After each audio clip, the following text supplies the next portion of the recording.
अस्सलाम वालेकुम एवरीवन। आज का मेरा व्लॉग है नमाज के लिए। क्या आप सब जानते हैं नमाज़ पढ़ना हमारी ज़िंदगी का कितना अहम हिस्सा है। अगर आप सब ये जान लेंगे तो आप शायद कभी भी अपनी नमाज़ नहीं छोड़ेंगे।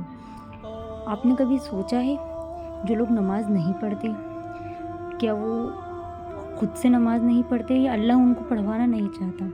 आप खुद ये सोचिए कि अल्लाह ताला ने हमें कितनी बड़ी नेमत और कितनी बड़ी तौफ़ीक से नवाज़ रखा है कि अल्लाह ने हमें सजदों की तौफ़ीक दे रखी है। अगर आप इस बात को सोचें तो आपके लिए बहुत बड़ी बात होगी। आज के टाइम में बहुत सारे लोग हैं जो कहते हैं हमें टाइम नहीं मिलता, या हम बिज़ी थे, या हमने नमाज़ नहीं पढ़ी।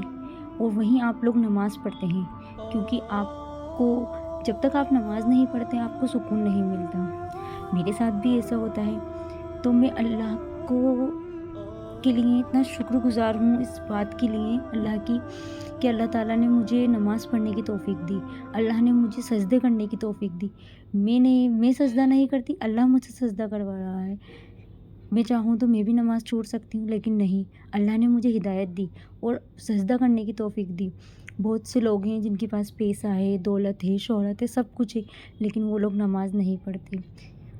और हमारे पास अल्लाह का लाख लाख शुक्र है कि अल्लाह ने हमें इतनी बड़ी तौफ़ीक दी कि हम नमाज़ पढ़ते हैं। और जब तक हम नमाज़ नहीं पढ़ते हमें सुकून नहीं मिलता। अल्लाह ने हमें इतनी तौफ़ीकें दे रखी हैं, नेमत से लेकर रहमतों तक नवाज़ रखा है। इसीलिए अल्लाह का हर हाल में शुक्र अदा करना चाहिए हमें। जितना हो हमें उसकी रहमतों का शुक्र अदा करना चाहिए कि अल्लाह ने हमें ऐसी हिदायत दे रखी है। और जब हम रात के अंधेरों में अल्लाह को सजदा करते हैं तो हमारे दिल को अपने आप सुकून मिलता है। नमाज़ी के लिए उससे बड़ी बात क्या होगी कि अल्लाह ताला उसको एक सजदे में सुकून दे देता है। तो अल्लाह ने मुझे भी इतना ही सुकून दे रखा है। अगर मैं एक दिन भी नमाज़ नहीं पढ़ूँ तो मैं बेचैन हो जाती हूँ, मैं परेशान हो जाती हूँ, मैं घबरा जाती हूँ। अल्लाह का लाख लाख शुक्र है, अल्लाह का बहुत बड़ा करम है, अल्लाह का बहुत बड़ा एहसान है कि अल्लाह ने मुझे नमाज़ी बनाया। अल्लाह ने मुझे सजदों की तौफ़ीक दी, अल्लाह ने मुझे नमाज़ों की हिदायत दी, अल्लाह ने मुझे दीन पे चलने की तौफ़ीक दी। तो प्लीज़ आप सब भी नमाज़ पढ़िए, अल्लाह का शुक्र अदा करिए, अल्लाह का हर हाल में शुक्र अदा करा करिए। जितना हो सके अल्हम्दुलिल्लाह कहा करिए। जितना आप अल्लाह का शुक्र अदा करेंगे अल्लाह उतनी रहमतों से आपको नवाजता जाएगा। अल्लाह ताला ने कभी आपने सोचा है अल्लाह ताला अपने बंदों को कभी मायूस लौटा सकता है क्या? नहीं ना। तो अल्लाह ताला से आप मांग के देखिए, अल्लाह ताला से आप मांग के देखिए जितना हो सके नमाज़ों में, सजदों में अल्लाह से। अगर आप सबको भी नमाज़ पढ़ के उतना ही सुकून मिलता है जितना मुझे, तो प्लीज़ मेरी वीडियो के कमेंट बॉक्स पे राइट ज़रूर लिखिएगा और मेरी वीडियो को ज़्यादा से ज़्यादा लाइक, शेयर, सब्सक्राइब ज़रूर कीजिएगा। अल्लाह ताला हम सबको हिदायत दे, नमाज़ पढ़ने की तौफ़ीक दे, दीन पे चलने की तौफ़ीक दे।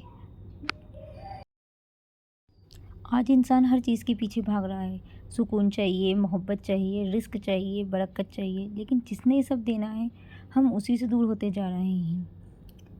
सोचिए, अगर अल्लाह हमें 5 बार अपने सामने खड़ा होने का मौका दे रहा है तो ये सज़ा नहीं, ये अल्लाह की मोहब्बत है। क्योंकि अल्लाह को हमारी नमाज़ की ज़रूरत नहीं है, हमें उसकी ज़रूरत है।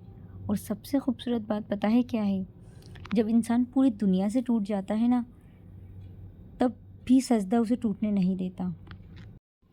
हर किसी को नमाज की तौफ़ीक नहीं मिलती। ये सिर्फ़ आदत नहीं, अल्लाह की सबसे बड़ी रहमत होती है। जिस दिन दिल सजदे में सुकून ढूँढने लगे ना, समझ लेना अल्लाह ने अपने करीब बुला लिया है। नमाज़ पढ़ना हमारी ताकत नहीं, अल्लाह की दी हुई तौफ़ीक है। कुछ लोग पूरी दुनिया जीत लेते हैं, लेकिन असली कामयाबी वो है जिसे अल्लाह 5 वक्त अपने सामने खड़ा होने की तौफ़ीक दे। कई लोग रातों में रोते हैं, किसी को बताते नहीं, लेकिन अल्लाह सब सुनता है। हर वो आंसू जो नमाज में गिरता है वो खाली नहीं जाता। अगर आजकल आपका दिल परेशान है, सब कुछ होते हुए भी सुकून नहीं मिल रहा, तो शायद आपकी रूह सिर्फ़ एक चीज़ चाहती है, अपने रब के सामने खड़ा होना। नमाज़ पढ़ना शुरू कीजिए ताकि अल्लाह आपको हिदायत दे। अस्सलाम वालेकुम।